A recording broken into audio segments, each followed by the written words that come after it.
अगले 3 मिनट में मैं आपको पूरा इंडिया जापान रिलेशंस याद कराने वाली हूँ for UPSC exam. Let us start. In the previous videos we have already covered USA, China and Africa. Make sure to check those videos out. तो हमारा क्या स्ट्रक्चर रहता है वीडियो का? पहले हम लोग डेटा पॉइंटर्स डिस्कस करते हैं between the countries which you can use in introduction और answer body along with the points. Then we generate points in the answer body using step MP approach, where S stands for security, T technology, E economy, P polity, M multilateral and P से P2 relations. इन्हीं dimensions positive points जहाँ area of cooperation है, and negative points जहाँ कुछ ना कुछ lacking है. Now let us start. तो पहले data pointers. इंडिया जापान के बीच में लास्ट ईयर $27.5 billion की बायलैटरल ट्रेड हुई है। इंडिया जापान के बीच में comprehensive economic partnership agreement signed है। Learn this. Then Japan has pledged to invest $61 billion in India by 2035. Now let us see the points. Security. First ever India-Japan co-development agreement sign हुई है, कल परसों में ही sign हुई है। It is related to Unicorn Naval Radar Mast Project. ये एक project है जहाँ जापान इंडिया की नेवल शिप्स पे स्टेल्थ एंटीना डेवलप करेगा। देन डिफेंस एक्सरसाइज है दोनों के बीच में, जिमेक्स और धर्मा गार्डियन के नाम से। टेक्नोलॉजी में है इंडिया जापान डिजिटल पार्टनरशिप है जो AI और 5G टेक्नोलॉजी प्रमोट करती है। Then bilateral clean energy partnership signed है। Mumbai Ahmedabad high speed rail project Japan India में डेवलप कर रहे हैं, जापान की शिंजेजिन टेक्नोलॉजी है उसके थ्रू। देन इकोनॉमी में है Japan India economic security initiative है। ट्राइलेटरल सप्लाई चेन रिसेलियंस इनिशिएटिव है ऑस्ट्रेलिया के साथ इंडिया जापान का। इसमें जो हम सप्लाई चेन की डिपेंडेंस है किसी एक कंट्री पे वो रिड्यूस करना चाहते हैं।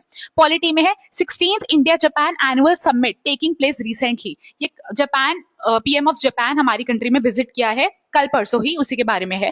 देन मल्टीलैटरल में है both reaffirmed cooperation through quad. India Japan established act east forum in 2017 जो इंडिया के नॉर्थ ईस्ट रीजन को डेवलप करने के लिए हुआ था। देन P2P में है टूरिज्म एंड स्टूडेंट एक्सचेंज चल रहा रहता है, Buddhism as a civilisational link. Negative points क्या है? Japan constitutional constraints on defence. तो जापान की कॉन्स्टिट्यूशन में ही डिफेंस के थोड़ा वहाँ पे रेस्ट्रिक्शंस है, स्ट्रिक्ट एक्सपोर्ट गाइडलाइंस है of defence equipments. Then self impose budget cap से डिफेंस पे। देन लिमिटेड R&D को लैब है एज कंपेयर टू पोटेंशियल। जितना हम लोग रीच कर सकते हैं डिफेंस पोटेंशियल कम है। Japan remains cautious in transferring advance technology. Then asymmetric trade flows है, हम लोग ट्रेड डेफिसिट में है, हम लोग ज्यादा इंपोर्ट करते हैं जापान से रादर देन एक्सपोर्ट। सेपा में भी ट्रेड डेफिसिट है, दो टैरिफ बैरियर्स कम है पर नॉन टैरिफ बैरियर्स हैं। टेक्निकल रेगुलरिटीज बहुत ज्यादा है, फाइटोसैनिटरी स्टैंडर्ड्स बहुत ज्यादा है जापान में, जिसकी वजह से हम एक्सपोर्ट कम कर पाते हैं। कॉन्फ्लिक्टिंग अप्रोच है रिलेटेड टू रशिया। हम लोग रशिया से अच्छे टाइज मेंटेन करते हैं, डिफेंस में हम डील करते हैं, but Japan is little bit towards वहां पे क्योंकि Japan rule based order promote करता है तो वो रशिया के थोड़ा अगेंस्ट रहता है। Then conflicting multilateral trade strategies है।